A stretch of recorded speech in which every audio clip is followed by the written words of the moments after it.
Welcome to Brick by Brick, Building Wealth Through Homeownership. I am Kim von Dohren, your Realtor. And I'm your banker, Ed Marko.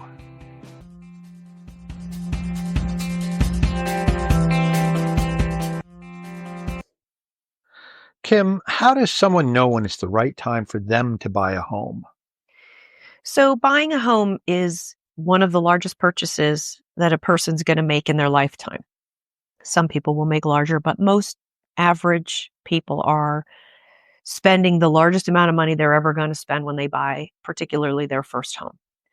So I know everyone has the dream of home ownership. And I think considering what is it that I want from buying a home, and then asking yourself, am I in a place mentally, psychologically prepared personally to be a homeowner? Because buying a home is the process, but owning the home is the actual experience. And that's the part I think people really need to be sure they're ready for what comes with home ownership. Secondly, people always wonder about the market. When should I buy? Should I buy in the spring? That seems to be the busy time in the market. Since we've had a surplus problem for more than 5+ years, there's not a ton of homes on the market. And so unfortunately, it doesn't necessarily matter what time of year it is. There are people who still subscribe to the theory that the spring is the best time to put your home on the market. So we tend to get more homes on the market in the spring. So you might have additional choices in the spring. But honestly, any time of year is a good time to buy a home. And then lastly, when is the right time to buy a home for you financially? Are you prepared financially to move forward with the process of buying a home? Well, as a realtor, one of the very first questions I'm going to ask you when you come to me is, have you gone to a lender and been pre-qualified to purchase? And that's where you come in, Ed. As the lender, I'm going to send them now to you to see, can they be pre-qualified? So can you tell folks what is pre-qualification and what is the process? Right. So getting pre-qualified is, I think, probably the first step of making it the biggest purchase you're ever going to make. And the idea behind the pre-qualification is to have a lender, we're going to check your credit. It's a hard pull too. It's going to be on all 3 credit bureaus. So you want to make sure that your credit's in order. We can have a conversation about that one day, perhaps. But we're going to check your credit. We're going to look at your work history.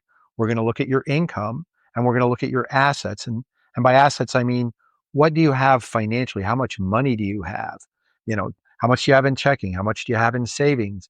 Do you have a 401k? Where are you getting the money that you're going to use for down payment and closing costs? And we're going to want to document all of that. So you're going to want to have, your W-2s for the last couple or 3 years handy. You want to know how to get into your HR department to get your pay stubs if you don't get a paper pay stub, and most people don't.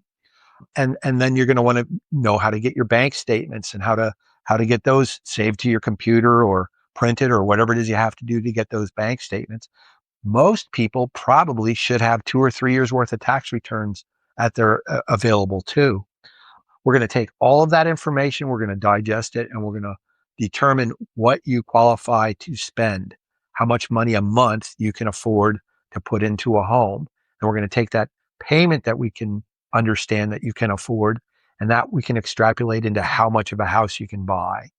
So we're going to give you a letter at that point that says we've done all this for you, and you're going to be able to hand that pre-qualification letter to a real estate agent so that they can see that you are qualified to purchase a home.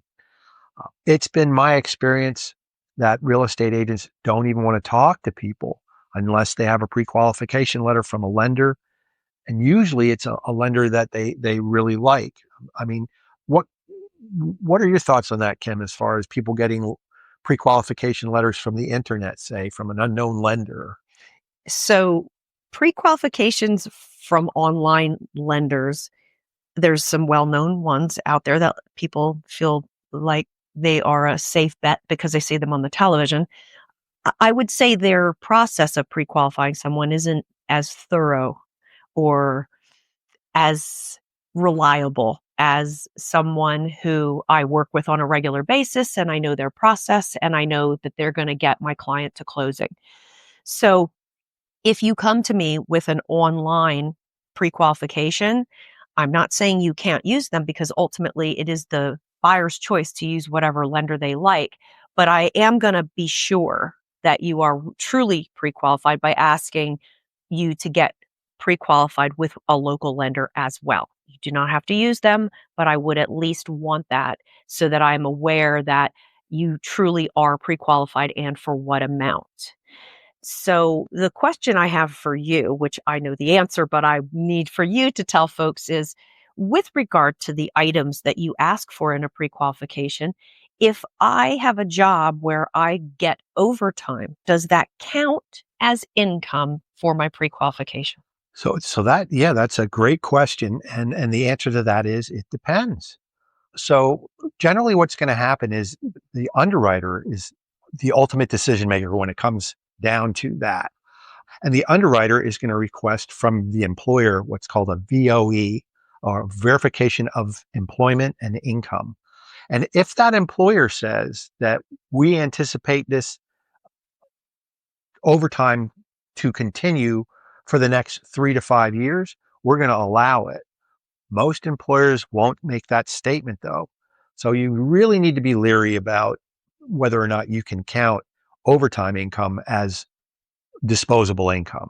It's usually just that, it's overtime. There are rare exceptions. I'm not going to say no, but you need to really rethink your math, or how you're spending money if you're relying on that income. That overtime income is not reliable.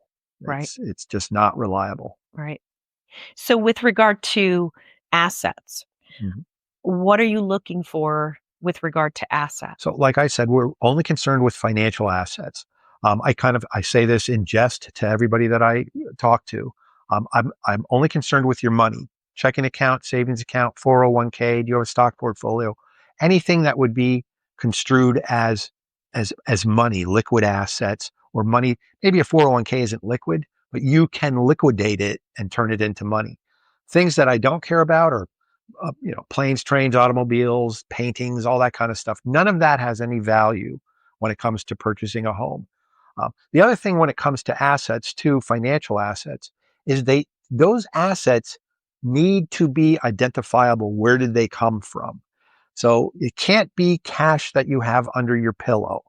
It needs to be in a recognized financial institution for at least 2 or 3 months in order for it to be used to purchase a house. And that's to prevent money laundering. That's a RICO law. Your lender can't make an exception under any circumstances for any of that. Only money that you had in the bank that's been there for, I would say, a minimum of 2, perhaps at least 3 months. So it's verifiable cash that belongs to you. And gifts. I mean, if you've got, family members or what have you that want to give you gift money, same thing applies to that though. Just because mom and dad gave you $50,000 doesn't mean that we don't need to know where mom and dad got the $50,000. So do you then collect statements from them showing they've had that money for 2 or 3 months? Yes, exactly. We need to see their bank statements. Where did that money come from? Right. And I understand, as I'm sure you do, we live in a region where some folks like to have cash around. And so I have many clients who have come to me and told me I have, $10,000 in cash. And I've had to say to them, wonderful. I don't know where you're going to spend that, but the bank is not going to acknowledge that you have that money for 2 to 3 months until you put it into an account. Yeah, that's one of the things we run into a lot in this market. I have a great deal of folks. I do business with a remarkable amount of Amish people, and Amish people are not big on banks, but they do mortgages.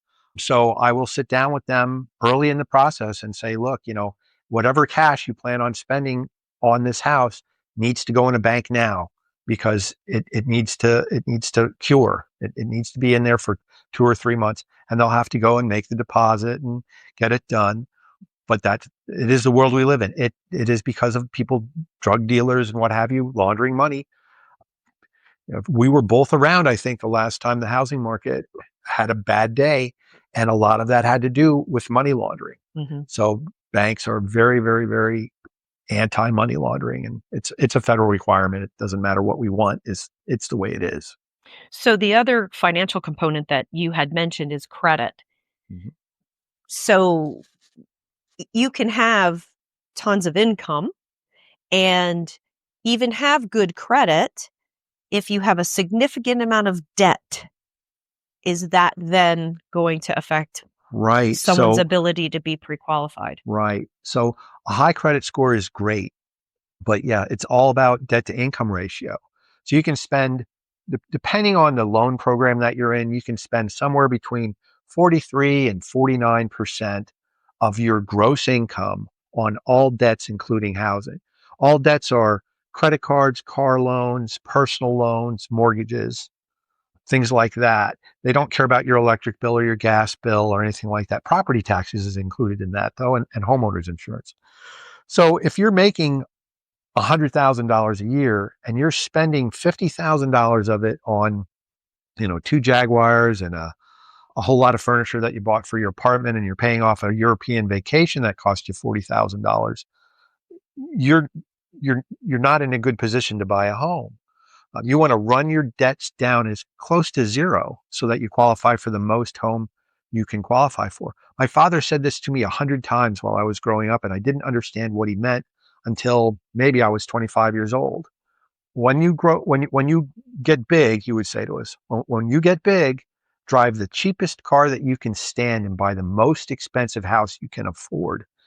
And the reason for that is simple. Cars don't go up in value, houses do.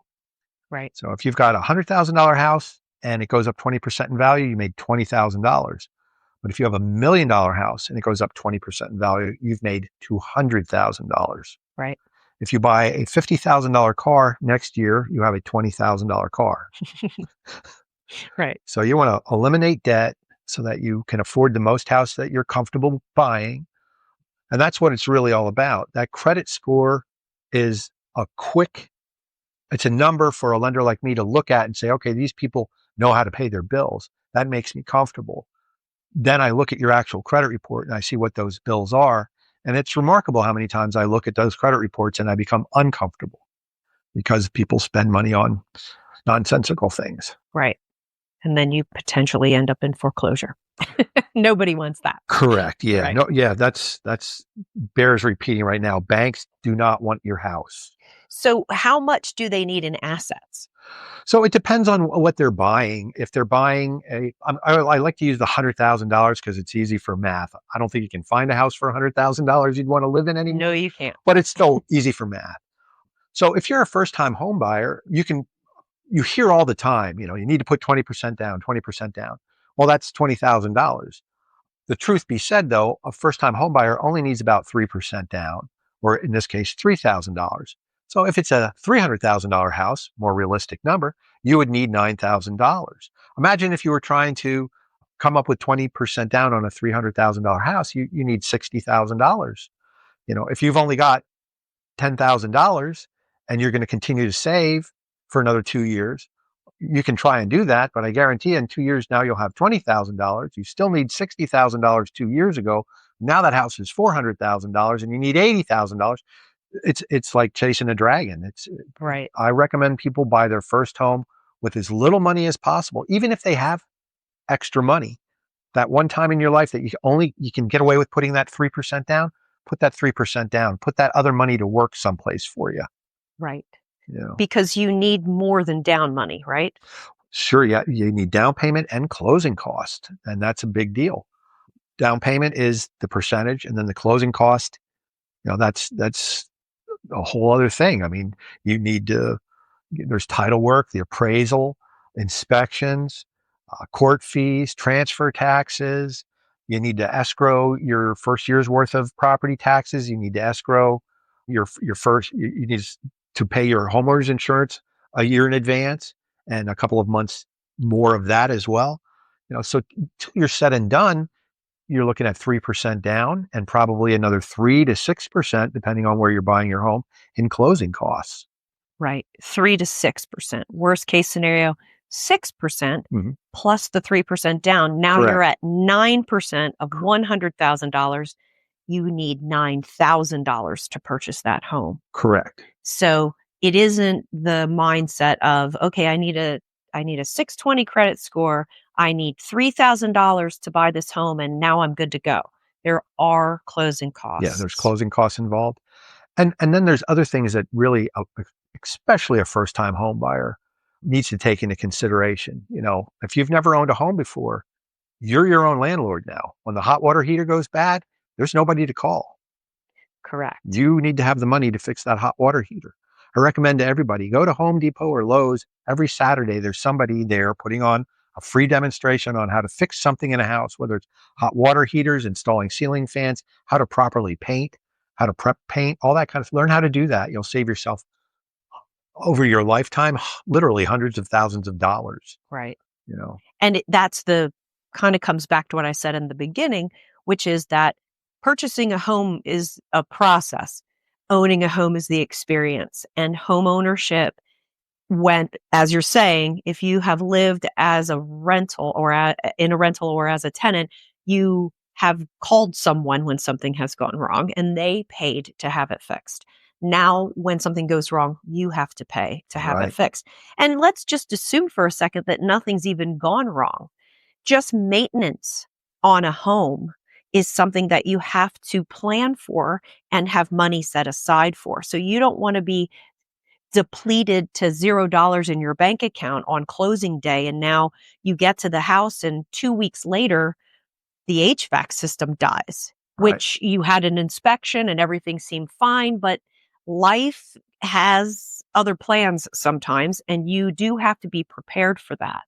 So it is best to also allow there to be some form of a maintenance emergency fund that is something you can have and contribute to the entire time you own a home.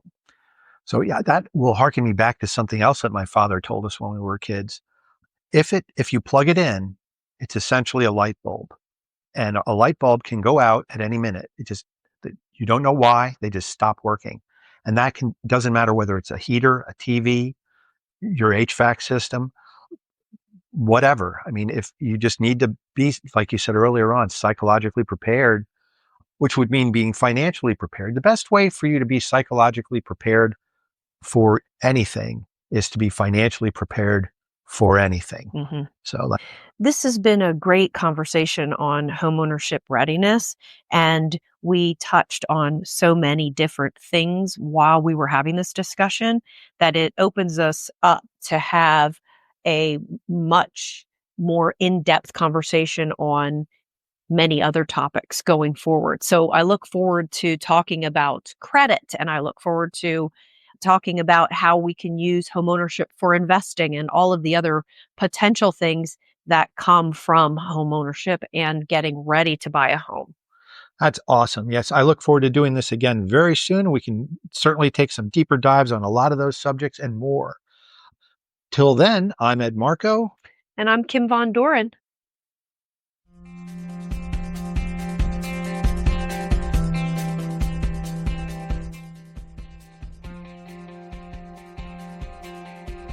You have been listening to Brick by Brick. Be sure and subscribe, post questions for future episodes, or comment. This is a Super Squirrel production, Super Squirrel Studios, Stony Creek Mills, Pennsylvania.